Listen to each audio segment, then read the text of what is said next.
Hello and welcome to the Ice Guys, brought to you by the National Hockey Now Network. This is the show that takes you into the world of the National Hockey League. Every game, every day, from a betting perspective. With pro sports handicappers, Ian Cameron, Alex B. Smith, and various guests from the world of hockey and sports betting. And now, here's your host, Ian Cameron.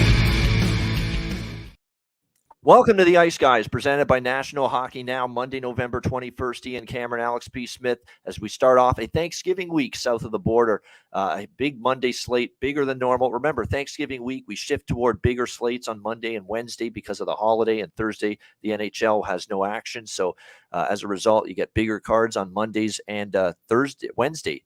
This particular week, and actually a lighter Tuesday card tomorrow, but it's just the way it works on the holiday week. So with that in mind, let's jump right into it. It's a big card. We've got 10 games on tap tonight, and we'll start with Edmonton and New Jersey. Devils minus 150, home favorite, 6.5 the total in this game.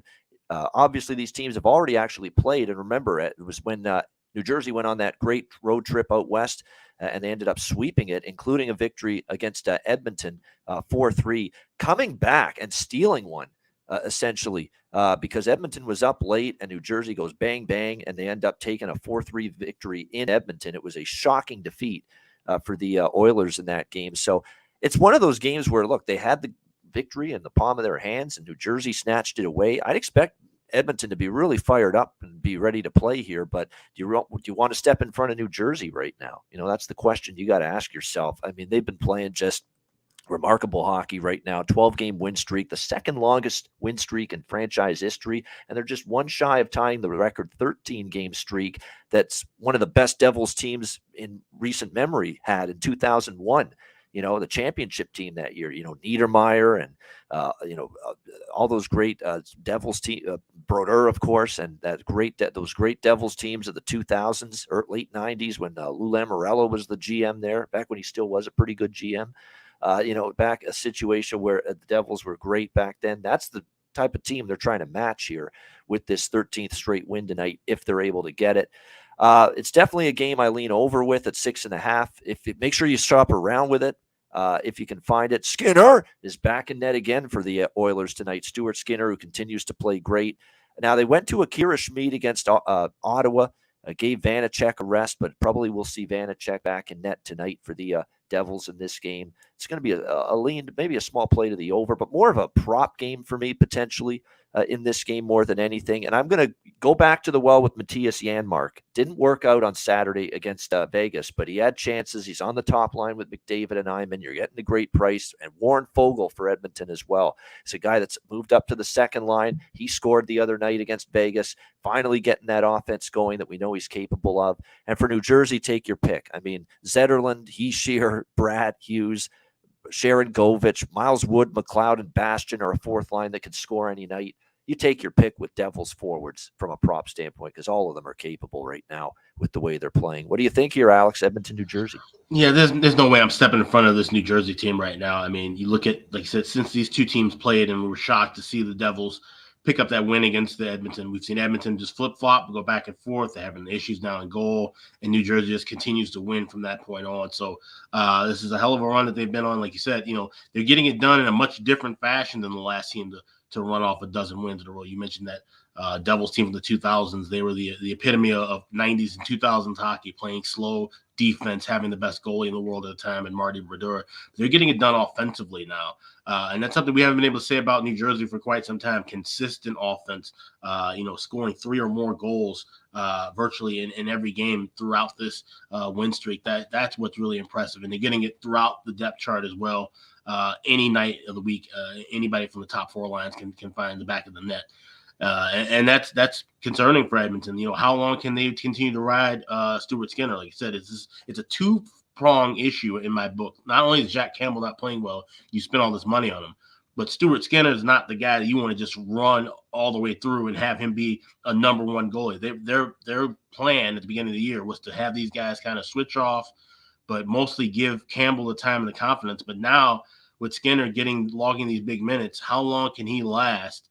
And can he withstand a team like New Jersey that will be firing off shots left and right? and continuing the pressure. So I want nothing to do with the side. Really don't even want to touch the total. I do want to look at Connor McDavid shots on goal. I think you're getting a cheap price here, over 3.5. And I'm seeing a bunch of books that still have $1.05 listed.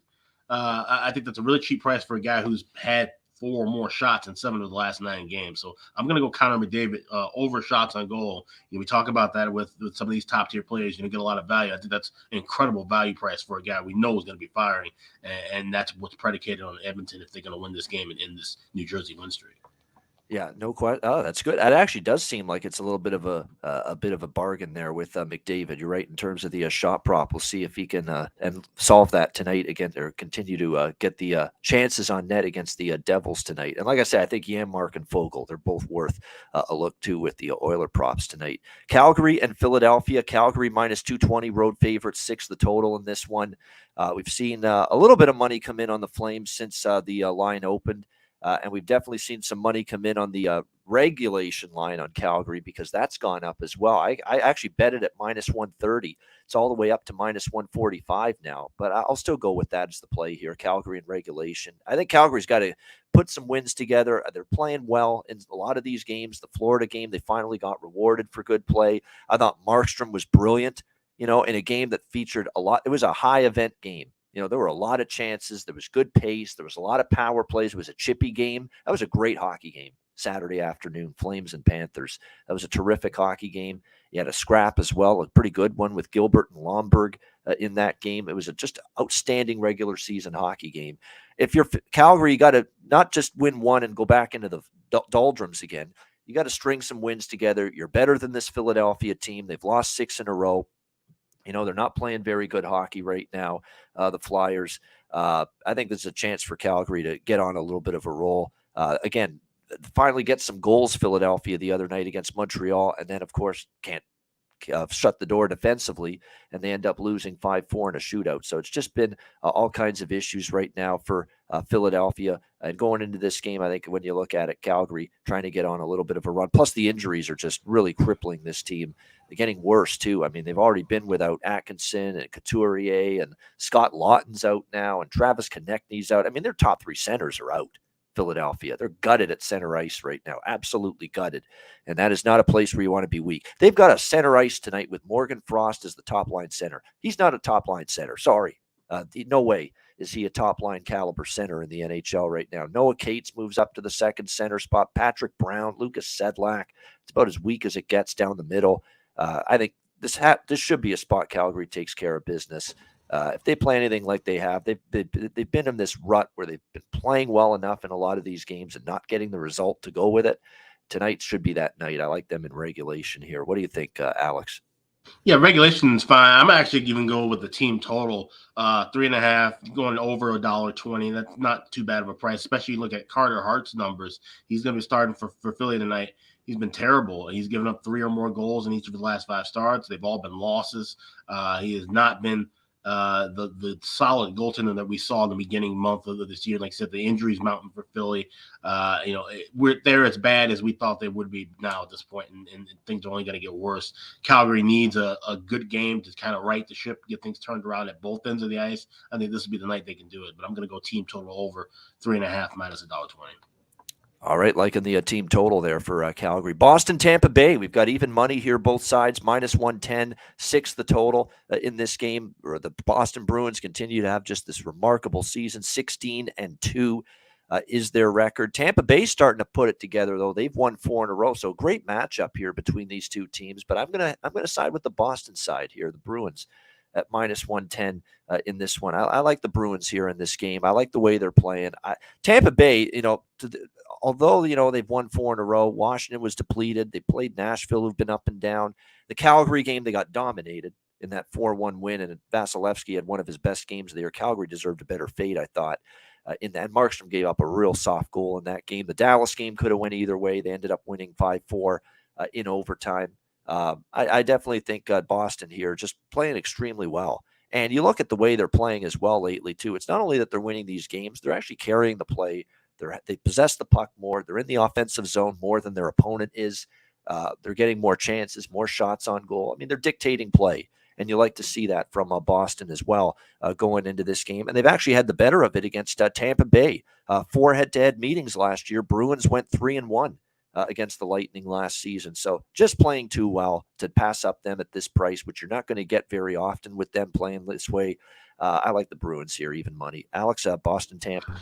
Yeah, I like the Bruins here, but I'm probably going to sprinkle just a little bit on the draw here as well. We've seen these teams play each other tight. Like you said, even Boston winning 3 of the last 4, but we've seen 3 of the last 5 go to OT. One of those other 2 games also decided by 1 goal. So it could be a really close battle.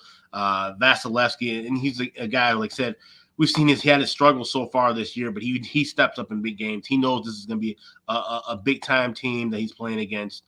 And I think we see a good defensive effort from Tampa. I don't know if it's going to be enough offensively to get the win here. If Vasilevsky's going to have to really stand on his head to shut down this Boston team throughout, I think they get the win. But I would not be shocked if we see overtime in this one. So Boston minus $1.10, but a little sprinkle on the regulation as well, or the regulation draw. Yeah, Boston money line, but I think the draw. I think it's probably a tight game as well, and a chance to go to OT. It should be very competitive. Carolina, Winnipeg. We've got Carolina minus 170. Road favorites here, 6 the total. This number's gone up from the opener. It was opened as low as minus 135 with Carolina, now up to minus 170. And the reason for that is a big Civ Dave sighting, David Riddick in this game, which has tempered my enthusiasm for the Jets. I really did want to back the Jets here because I think getting them at a price like this, the way they've played at home this year, 6-2, albeit they did lose their last game at home Saturday night against Pittsburgh. I know Alex liked Pittsburgh. I think it was his best bet or something. I think so on Saturday on the show. So good call there. Pittsburgh, it was an ugly game. Not a whole lot going. I mean, it was really well defended, both sides. Neither team gave up a lot of quality chances to the other, but Pittsburgh found a way to at least put a couple pucks in the net in that game. So, the Jets, they're playing some really good hockey under Bonus, especially defensively. 10-6, like I said, overall 6-2 at home. But I like the idea of getting a price like this with them. But can I trust David Riddick in net is going to be the question. Now, he did get a win in his last start against Seattle and actually played pretty solid. 2 goals allowed on 21 shots, so not bad at all. And even against Arizona, he won that game. So he's actually 2-1. As a starting goaltender this year for the Jets in his 3 starts, 2.73 goals against, 890 save percentage. So definitely a situation where, can we trust him in between the pipes? That's the biggest question. I still lean Jets. I do. That's just, do I have the confidence here to take them with Riddick in that, who's not a goalie I'm fond of here? It should be Pyotr Kochetkov for Carolina. That was a tough loss for Carolina Saturday night. I mean, my goodness, they give up the time. They're leading 1-0 the whole game, tying goal 1-1, and then all give up one chance in overtime to Goligoski. It ends up going in the net. Minnesota wins in overtime. So real tough loss for Carolina in that game. They're certainly going to be looking to bounce back, but we're betting numbers and prices. We're not always betting teams. I always tell people that. And the idea of Winnipeg plus 150 underdog seems like they're being a little bit undervalued here. And even with Riddick in the net, I lean that way. And I might lean a little bit more toward an over here, especially with Riddick being in net as well. What do you think, Alex? Carolina, Winnipeg? Yeah, definitely overs make total sense. I jumped all over this Carolina team total over. I got plus 120 over 3.5 right before they confirmed. And it's not a full confirmation of Riddick, but Connor Hellebuck did not go through his normal routines in net during warmups for his starting day, so that usually indicates Left wing lock has him confirmed for what it's worth. Yeah, Goalie Post does as well, but the tweet that came out this morning, and I haven't seen an actual Riddick in goal yet, but it's a pretty much 99% that he will be getting the start, and he's a guy I'm looking to fade in different forms. Now, full game over, it would make a little bit of sense, but I like Kochetkov. The form that I've seen, and I've watched him, like I said, now going back into that Calder Cup run he's got quality form. You mentioned with the Carolina loss, like I said, that was a tough one. I had Carolina on Saturday as well as Pittsburgh. Carolina, dominated in that game for most of the part, just couldn't find it on the score sheet. I think they'll be able to. We know it's a team that can get up shots in bunches. You get 40, 45 shots on David Riddick, chances are he's not even going to stay in the game long enough to make that many saves or face that many shots. He'll get ran out of the net. I wouldn't be shocked here if he does get pulled. So maybe look at a Riddick saves under. It's something I don't really jump on for player props, but if you see that available, that might be something worth looking at. But I think the best bet of this game for sure is Carolina team total over 3.5. You can still get a plus price. I'm seeing plus 105s, plus 110s. You're not going to find 120, but I think it's still great value. Yeah, like in the Carolina team total over, I'll never tell anyone, yeah, that's a bad bet when you see David Riddick in net. That definitely concerns. Now, like I said, 2-1. He's actually won 2 of his 3 starts, but the numbers still aren't great. I mean, it's a sub 900 save percentage, so we definitely need to see more before we're ready to really bank on him shutting the door night in and night out. New York Islanders, Toronto Maple Leafs. Next up, we've got the Leafs here, minus 170, home favorites. The total in this one currently 6 across the board. I think this could be an over. I like the over a little bit here. Islanders and Leafs. Sneaky over. I mean, the Islanders, we've talked about it with this team. Under Lane Lambert, this is not that defensive brick wall they've been in years past, and they have not been the under machine that they've been in years past, too. And we've seen that on display. They've gone over the total now, the Islanders trending over. Last 7 games, 5-2 to the over. Another over cashed in with the Stars and the Islanders the other night, a 5-2 victory for the Dallas Stars. The Leafs are showing signs of getting some offense really starting to click for them. I mean, you look at the last 3 games, Sheldon Keefe has made a little subtle lineup adjustment here in the last few games for this team. He's basically moved Nylander with Matthews and Bunting, and he's moved Marner down with Tavares and Kerfoot. And man, things are clicking all of a sudden. It's like unbelievable. All of a sudden, the top 2 lines are really starting to get it going. Definitely, I think more continuity. Just things seem to be fitting better with a Nylander, Matthews, Bunting top line and a Marner, Tavares, Kerfoot second line for the Leafs since Keefe made these tweaks with the top 6 forward group, and it's been working for this group. I also look at the absence of TJ Brody, who's been out now for a few games for the Leafs. You're a weaker defensive team without him. He is very good in his own end. He's one of the better ones in his own zone for Toronto. So I think they play more toward over without Brody. And they play more toward over with the better, I think, chemistry that we're seeing from the top 2 lines right now since he's made those changes. I mean, since he made the changes, they put a 5 spot on the board against Pittsburgh. They shellacked that Buffalo team defensively Saturday night. Now, Buffalo's been struggling, but still, that Toronto team offensively has got it cooking right now since the lineup was adjusted a little bit. So I think this is an over here at 6 with the Islanders and the Leafs. And again, we're starting to see the Islanders play a little bit more of a looser style of play. We'll see who's in net tonight in this game. It should be Ilya Sorokin for the Islanders. Even his play has kind of gone downhill a little bit. 3 goals or more surrendered in 3 of his last 4 starts. And then you got the young kid in net for Toronto, Eric Shalgren. Obviously, they're going to give Matt Murray a little bit of a break, although Murray's played really well since he's come back. They're giving Shalgren this start tonight, the Leafs. So he's been really good, but he's also had a couple of moments where a couple goals got by him that you'd say, hey, got to make that save. So put it all together. I like over the total. I'd lean to the Islanders, too, a little bit. This kind of feels like one of those games the Leafs would lose. You're getting everybody excited, right? Beat Pittsburgh, beat Buffalo, hang tough with New Jersey, this rolling Devils team, and you almost beat them. This feels like that spot where the Leafs leave. And so for that reason, I'll lean to the Islanders a little bit here at plus 150. Alex, what do you think? Islanders, Leafs? Yeah, this does feel like a spot where the Leafs could leave, but the history suggests that it won't be. They've done pretty well against Islanders. Some of those scores have been misleading in the past. You see a lot of 3-0s, 3-1s. Those were some tighter games with some late empty net goals. These 2 teams have played each other kind of tight. So I'm not laying $1.70, that's for sure. If I had to play a side, it would be strictly on the value purpose of the Islanders. But I like that total as well. 6 makes a ton of sense. And I really think you could even get a little greedy. Go with that, grab that 5.5 at a plus price. I don't think we're going to see scoring right off the bat. These are 2 teams that tend to kind of get their scoring rolling later on in the game, making those adjustments, as you mentioned. This is Toronto making those adjustments overall in their lineup, but they've fared well making adjustments in game, and we've seen some higher scoring second and third periods from them. So I'm going to look with that over, but I'm going to wait and grab a live price, trying to get a plus price at 5.5.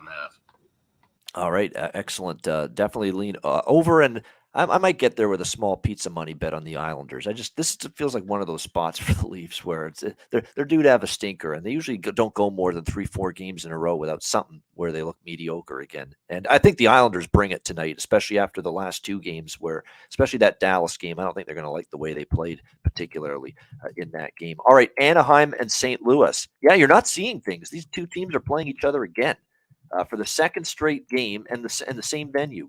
St. Louis as Saturday night. We got St. Louis minus 200 home favorites, 6 the total in this game. When I look at this game here with the Ducks and the Blues, I was on the over Saturday night. I'd probably lean that way again, or St. Louis team total. I don't know what's going to change. The Blues are certainly rolling again, and they've gone through their little rough patch, and they have now won 6 straight games. They're scoring goals in bunches again.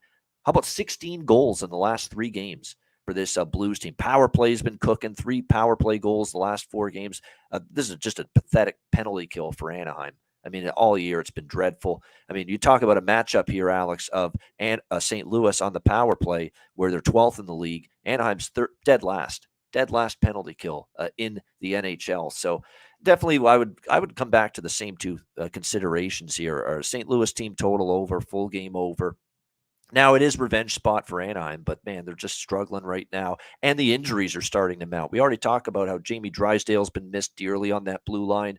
Nathan Beaulieu's out on that blue line. And now you've got some other injuries up front starting to accumulate. Derek Grant, a good two-way center. Shattenkirk's questionable. Maxime Comtois, who's been very good for the St. Louis or for Anaheim this year, he missed the last game, probably out again tonight with a lower body injury. So definitely have some injury concerns mounting here for St. Louis. Looks like the goaltending matchup tonight will be Binnington against Gibson. Keep in mind the game on Saturday night for the St. Louis Blues against Anaheim. It was also Binnington there in that game, and they went with Gibson, who got pulled, and Stolarz had to take over. They're going back to John Gibson tonight. So, got pulled against St. Louis Saturday night. Does he rebound, have a better performance tonight? But, the overcash for me Saturday night, it's probably the way I would go in this game rather than either side. Alex, anything here, Ducks, Blues? Yeah, it's interesting. Like you said, the scheduling spot is very strange to have, in the second time in 3 days in the same venue. 2 teams playing one another. But what's interesting is because of what happened with the shortened season in 2021, we actually have stats on when this occurred. And this occurred with these 2 teams 3 different times during that 2021 season. Interesting pattern where the home team, won in both of those meetings. So game 1 and game 2, Anaheim won a pair, St. Louis won a pair in 2 of those sets. So that's something to look at. We're talking about a trend that's close enough to where, these 2 teams, because they were in the same division at one point, for whatever reason, you can kind of just loop it back. So I like this over at 6. I would maybe even look to play St. Louis on the puck line. This is something where you can see them, like I said, Anaheim just can't stop anything right now. St. Louis is getting the offense rolling, and maybe you'll be able to find another win by margin. It's kind of a copy paste sort of play. So I'm going to go Blues puck line. And I'm going to go over 6. All right, Blues puck line and over 6 for Alex here with the Ducks and the Blues. All right, on we go. It's these Road Warrior. I don't know if they're Warrior. They call them Road Weary Arizona Coyotes as they're taking on the Nashville Predators. Nashville, should we be laying minus 240 with Nashville? But here they are, obviously, because they're playing Arizona, laying a significant number. The total in this game currently 6. I don't recommend a ton of unders in the NHL, but this feels like an under to me.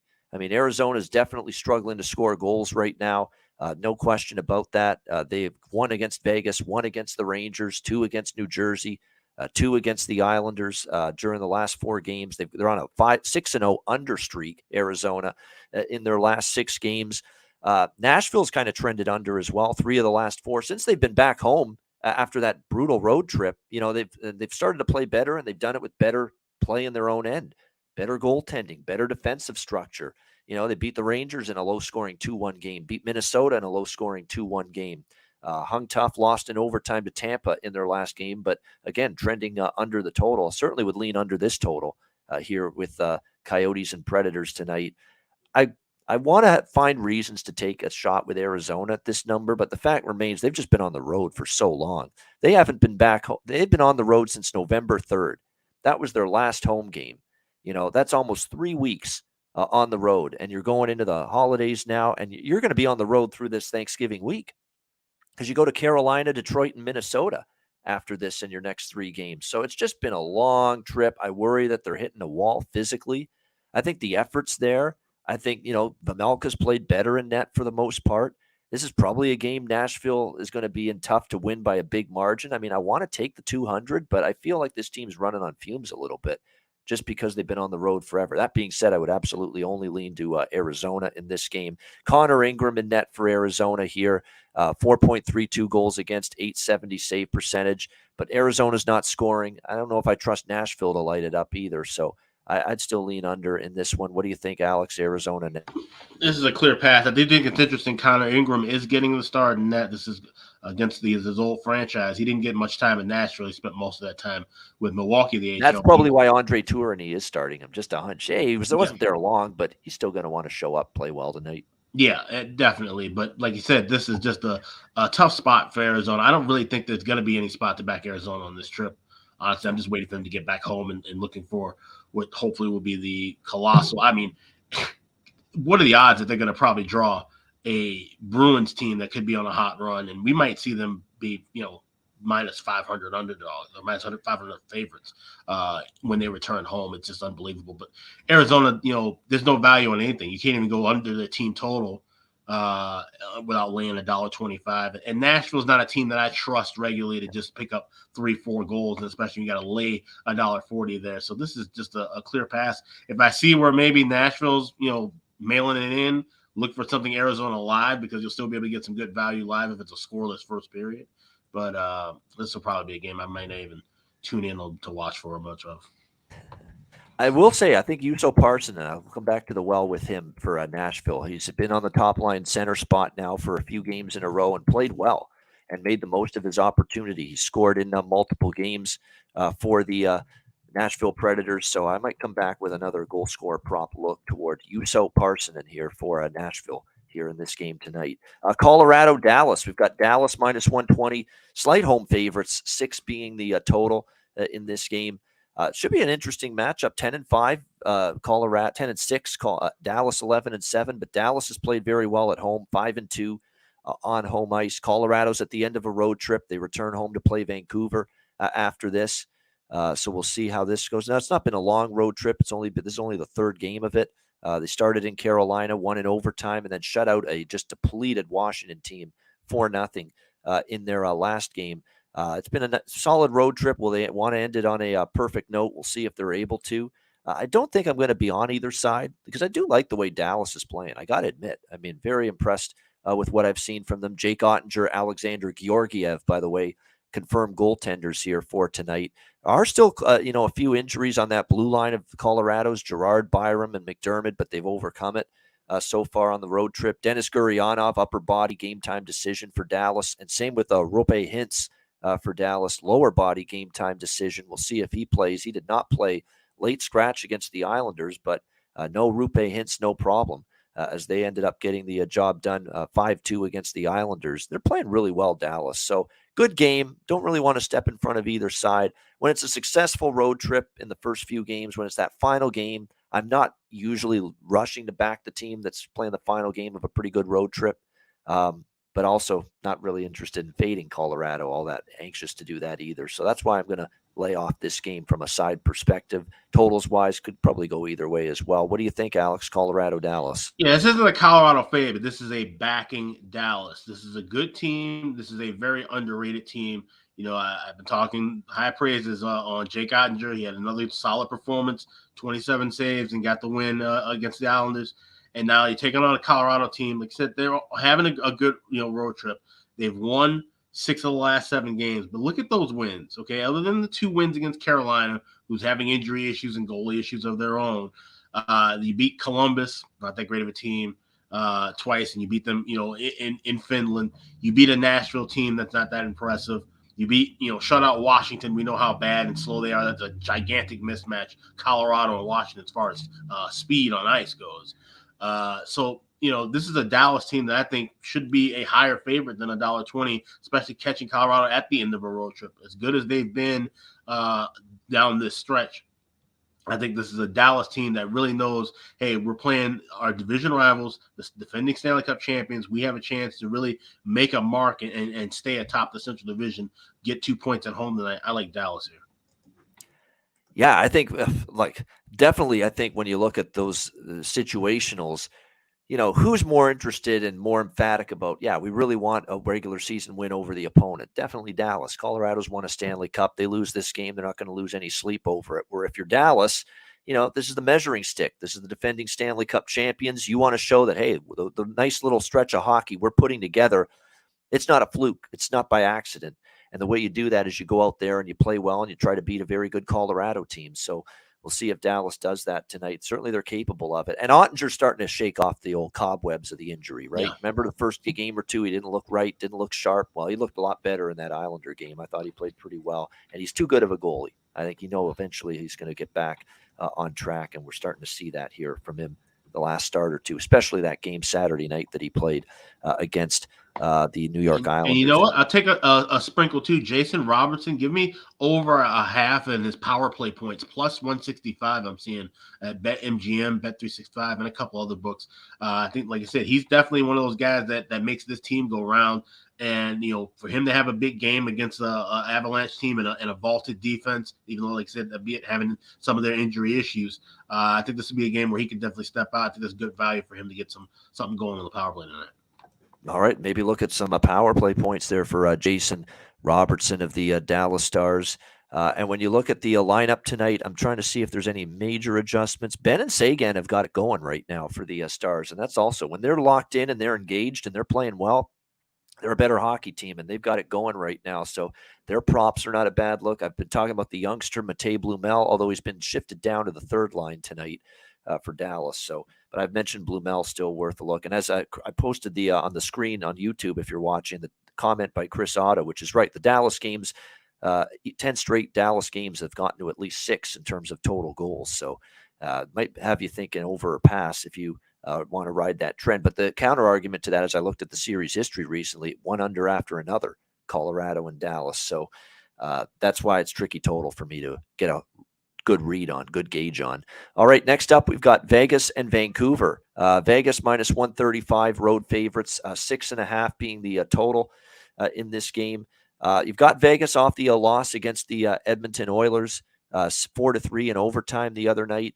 Vegas team that's 14-5 on the season. Obviously, they've been excellent for the most part, and really even in the loss against Edmonton, they didn't play that bad. The Vegas Golden Knights. Vancouver, 2 days off following a 4-1 win against LA. Don't look now, they've won 2 in a row, the Vancouver Canucks. But at the same time, it's still a very beaten up and ravaged team at the moment. And look, and then they finally got one hell of a goaltending effort out of Demko, who's had a dreadful year, who's near the bottom of the NHL in goals saved above average. That statistic, he's near the bottom of the league, but he rose up and looked like the Thatcher Demko we saw at times when he was playing great the last 2 years. Can he keep it going? He'll be in net tonight for Vancouver once again, as you would expect. But again, banged up. The defense is banged up a little bit. Podkolzin's day-to-day. Tanner Pearson's on IR, so still some concerns there for the Canucks. You got Vegas off a loss. Nicholas Waugh is day-to-day for them. We'll see who's in net. No confirmation yet, just a projection that it's Logan Thompson here for the Vegas Golden Knights tonight. Worth noting that, these two teams, no one has a back-to-back, so you would think you'll go see Logan Thompson here in between the pipes for the Vegas Golden Knights. Not that I'm saying for sure, but it could be Aiden Hill, but I think you'll probably end up seeing Logan Thompson when it's all said and done. I like the concept of Vegas off a loss. It's minus 135, minus 140. I'm not going to say the price is great, but, they beat Buffalo, who's struggling mightily. They beat LA. Kings were off the big win against Edmonton, the high of that. They were really, I think geared up to beat the Oilers from the playoff loss last year. And LA played well enough. They just ran into Thatcher Demko on by far his best night of the season. So I'm not going to make too much of Vancouver's last 2 wins. I'd probably look toward laying this moderate price with Vegas in this game, and maybe lean over as well at 6.5. Even though Vegas can be an under team, I'm still not sold on Vancouver being an under team, if you know what I mean. That 4-1 game could have been actually, LA could have had 4 or 5 goals. I mean, Demko really was good. There were some good chances he had to stare down, and if Vancouver gives up those grade A chances again, chances are they might not be as fortunate keeping the puck out of the net. Alex, what do you think here? Golden Knights Canucks. I love this first period over, and if you can still grab the $1.40, I see Bet Online still has it, but if you have anything higher than 150, I'd say wait and grab it in game. Vancouver's has been absolutely dominant first period overs, but so has Vegas. 7 of the last 10 have gone over. We're getting a 1.5, which is a decent price. These are two teams that know they have to play each other and get off to a fast start against one another. Vancouver's been doing that against everybody all season, but like I said, Vegas has started to kind of pick up their pace early on the offensive front as well. So 1.5, I laid $1.40. If you can't get anything cheaper than $1.50, wait and grab it in game at a better price. Anything minus $1.25 would be a strike for me, but you could time it out and try to wait for a plus price. I wouldn't advise that. I'd probably look to just grab something just 30, 40 cents cheaper than what you see right now. There's no denying that whatsoever. You're right. Those first period overs with Vancouver have been a gold mine this year for anyone that's been able to jump on that and caught onto it quickly. There's no question. And they are definitely having a lot of success with that if they've been riding it. As far as props go in this game tonight, really it's been top heavy. You know, the big guns have been getting it done. Eichel. But Riley Smith's been good lately for Vegas, for Vancouver. Bo Horvat continues to deliver. You're not getting, like they say, the bargain bin prices, but, I mean, he's just been lighting it up offensively. You got to give him credit. Played like a true captain this year for the Vancouver Canucks, no question, with the way he's been able to find the back of the net. All right, final game of this Monday card, Ottawa Senators, San Jose Sharks, even money, minus 110, both sides, 6 the total.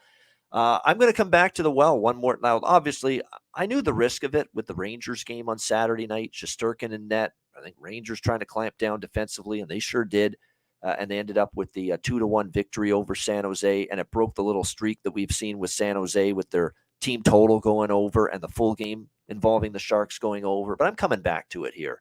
I'm not giving up on it after one game. San Jose finally held to less than 3 goals. In a game with that Rangers loss. But prior to that, as I mentioned, they had scored 3 goals or more in 10 straight games. I think there's probably a chance we see them get back on the score sheet here in this one. This is one of those games where, again, at BetMGM, you can get a little bit of security and go over 3 instead of over 3.5. That's what I'm going to do here. I'm going to bet the BetMGM team total here on the San Jose Sharks in this game. You can go for the plus price if you want with over 3.5. With the San Jose team total. But again, get that little extra security blanket of if they score just 3 goals, where you can get over 3 minus 135 right now at BetMGM. And I'm going to go over 6 as well. I mean, Ottawa Senators aren't bringing the defense right now that the New York Rangers are. Not even close, and it continues to be an issue for them. They got lit up by New Jersey on Saturday, 5-1. They did shut down Buffalo, but that was probably the only good defensive showing we've seen from Ottawa in a very long time. They gave up 4 to the Islanders, 4 again to New Jersey, 6 to Vancouver. It's been a dreadful run, 2-8 their last 10 games. They are starting a road trip, and I could see this being an advantageous focus spot for Ottawa, and they'd probably lean to them from a side perspective. But again, also looking at the fact that I think San Jose's got the chance to get that 3+ goals streak of theirs back on track tonight. Keep in mind for Ottawa, you know how important he's been to them. And the injuries, by the way, too. Jacob Bernard Docker, who's been filling in, he's on IR, so that's an addition to Shabbat. So they're even more shorthanded now on the blue line. And Shane Pinto, game-time decision with a lower body injury for Ottawa. And you know how he's been a catalyst for them offensively this year. So some injury concerns here for Ottawa coming into this game, but I still like San Jose team total over 3. I'm coming back to the well with it one more time, and also over 6, Senators and Sharks. Kokkonen has been confirmed in net for the Sharks. I would assume, not confirmed, but I would assume Cam Talbot gets back in net here for Ottawa tonight. Alex, what do you think here, Senators, Sharks? Yeah, this would probably be a game I look to grab a live over with as well. I think the over should cash in, but these are 2 really bad teams that haven't got off to the hottest of starts in games as of late. Like I said, San Jose, that offense, they should be able to kind of roll. And I would actually kind of lean toward them, honestly, but especially with the bang up injuries that Ottawa's had. I wouldn't be shocked if they can get to 3.5 goals. It might more than likely might lead to a victory, but I want to see how this one plays out a little bit early, see what the pace is like, and look for something in the game.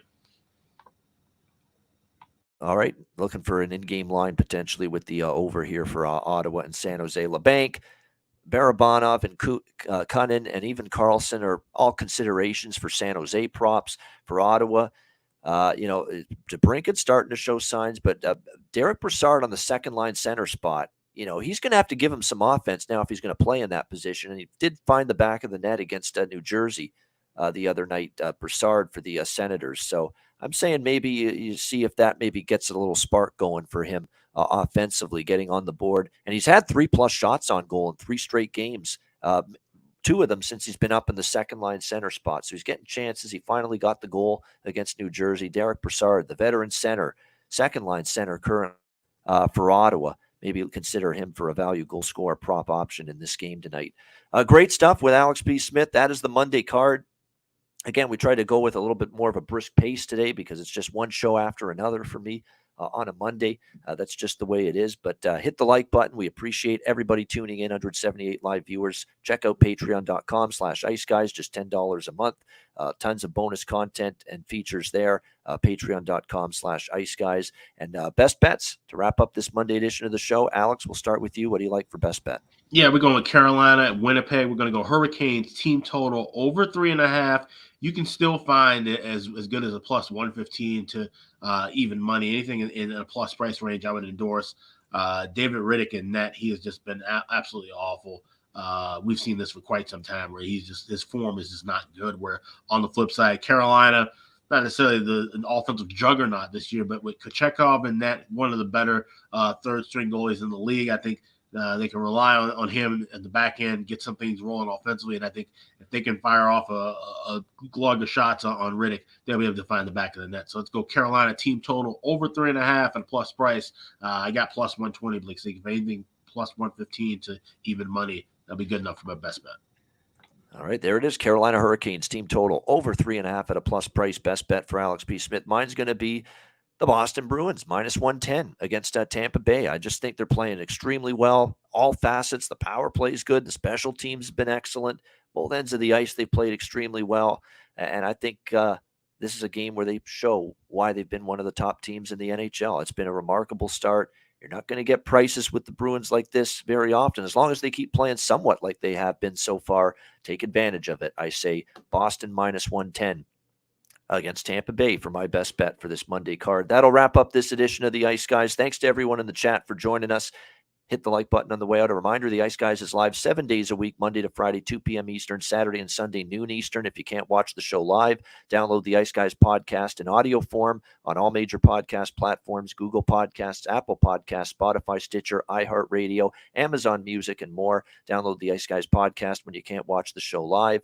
For Alex P. Smith, I'm Ian Cameron. Have a great Monday night. Enjoy the games and good luck, and we will talk to you again tomorrow on Tuesday for a rare short Tuesday slate with just 2 games tomorrow on the Ice Guys, presented by National Hockey Now.